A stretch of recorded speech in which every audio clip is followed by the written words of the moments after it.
یہ عید الاضحیٰ، عید قربانی، اس کی روح فقط ایک جانور کو ذبح کرنا نہیں بلکہ اس حقیقت کو آشکار کرنا ہے کہ بندہ اللہ کی رضا کے لیے کیا کچھ قربان کر سکتا ہے۔ یہ جانور ذبح کرنا تو اس قربانی کی ایک علامت ہے۔ اصل قربانی یہ ہے کہ بندہ اللہ کے لیے کیا کیا قربان کر سکتا ہے۔ قل ان صلاتی و نسکی و محیای و مماتی للہ رب العالمین، میرے محبوب صلی اللہ علیہ وسلم فرما دے کہ میری نمازیں، میری قربانیاں اور میرا جینا اور میرا مرنا، الغرض سب کچھ اللہ کے لیے وقف ہو چکا جو سارے جہانوں کا رب ہے۔ یہ ہے تصور قربانی کا۔ انسان جب اس قربانی پہ پورا اترتا ہے اور آزمائش میں کامیاب ہوتا ہے تو اللہ رب العزت اپنے وعدہ کے مطابق اسے منصب امامت و سیادت عطا فرماتا ہے۔ حضرت ابراہیم علیہ السلام اور حضرت اسماعیل علیہ السلام کو آج 3000 سال گزر جانے کے باوجود اور آئندہ لاکھوں کروڑوں سال بیت جائیں گے، گروہ انبیاء میں بطور خاص اس شان کے ساتھ کس شے نے زندہ کر دیا کہ آج ان کی معمولی عادتوں کو شاعر حج کے طور پر زندہ رکھا جا رہا ہے۔ یعنی جب وقت آیا حج کا تو بغیر سلے لباس انہوں نے پہنا، آج بغیر سلے اسی رنگ کا لباس اسی ڈب پر نہ پہنا جائے تو حج ہی نہیں ہوتا۔ ہر جگہ حکم ہے کہ عبادت کرو سر کو ڈھانپ کر۔ سر ڈھانپنا حضور علیہ الصلوۃ والسلام کی سنت، یہ آداب میں سے، یہ آداب بندگی ہے۔ لیکن میرے بندو، یہ دن ہے جب میرے گھر آؤ۔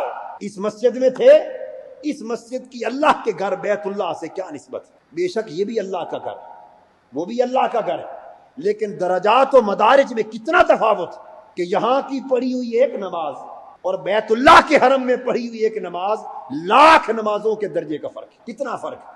یہاں تو پڑھو تو ادب یہ ہے کہ اللہ کی بارگاہ ہے سر ڈھانپ کے آؤ، اور اللہ کے گھر چلے جاؤ تو ادب ہے کہ سر کھول کر آؤ، کپڑا ہٹا کر آؤ احرام کے وقت۔ یہاں چلو تو حکم ہے قرآن مجید میں کہ اکڑ کر مت چلو، متواضع ہو کر چلو، عاجزی کی شان کے ساتھ چلو، جھک کر چلو کہ اللہ کو جھکنے والے بندے پسند ہیں۔ لیکن وہاں آؤ تو طواف کے دوران ایک خاص حالت میں اکڑ کے چلو کہ وہاں اللہ کو تمہارا اکڑ کے چلنا بھی پسند ہے۔ آپ غور کریں، یہاں حکم ہے کہ ناخن کاٹتے رہو، ناخنوں کو بڑھنے نہ دو، کہ یہ ملت ابراہیمی کے تصور کے خلاف ہے، ملت ابراہیمی کے احکام کے خلاف، اور ناخن تراشتے رہنا یہ سنت ہے۔ لیکن فرمایا نہیں، جب وہ دن آئے جب میرے ابراہیم نے ناخن نہیں کاٹے تھے تم بھی نہ کاٹو۔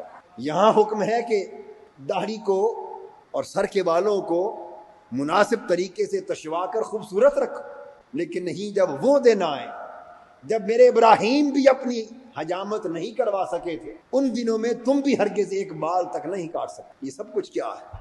یعنی زندگی کے پورے معاملات ایک الگ رخ پر چل رہے ہیں، پورے معاملات ایک الگ رخ پر چل رہے ہیں، لیکن جب ایام حج آتے ہیں تو ساری کی ساری زندگی کا نظام ہی بدل جاتا ہے۔ اٹھنا بیٹھنا، لباس، وضع، قطع، ہر شے بدل جاتی ہے۔ سوال یہ پیدا ہوتا ہے کہ وہ کیا امر ہے جس نے آج صدیوں بعد بھی ان دنوں میں امت مسلمہ کے سارے احوال حیات کو بدل ڈالا؟ وہ ادا ہے جو ابراہیم علیہ السلام کی ادائے قربانی ہے، جو اللہ کو پسند آ گئی، اور اپنے بندے کی طرف سے اللہ کو سب سے زیادہ محبوب شے قربانی، فقط جانور ذبح کرنے کی قربانی نہیں، وہ اپنی جگہ سنت بلکہ واجب، لیکن وہ قربانی جو ہر حال میں اللہ کی بارگاہ میں بندے کی طرف سے قبول ہے، دوستو وہ دل کی قربانی ہے۔ وہ اپنی عزت کی، اپنی جاہ و منصب کی، اپنی خواہش کی، اپنے حرص و لالچ کی، اپنی جان و مال کی، آرام و آسائش کی، الغرض ہر شے کی قربانی فقط اللہ کی رضا کے لیے۔ تو جب بندہ قربانی کی اس منزل پر فائز ہو جاتا ہے تو بندے کو اللہ پھر امامت کے اس مقام پر فائز فرما دیتا ہے۔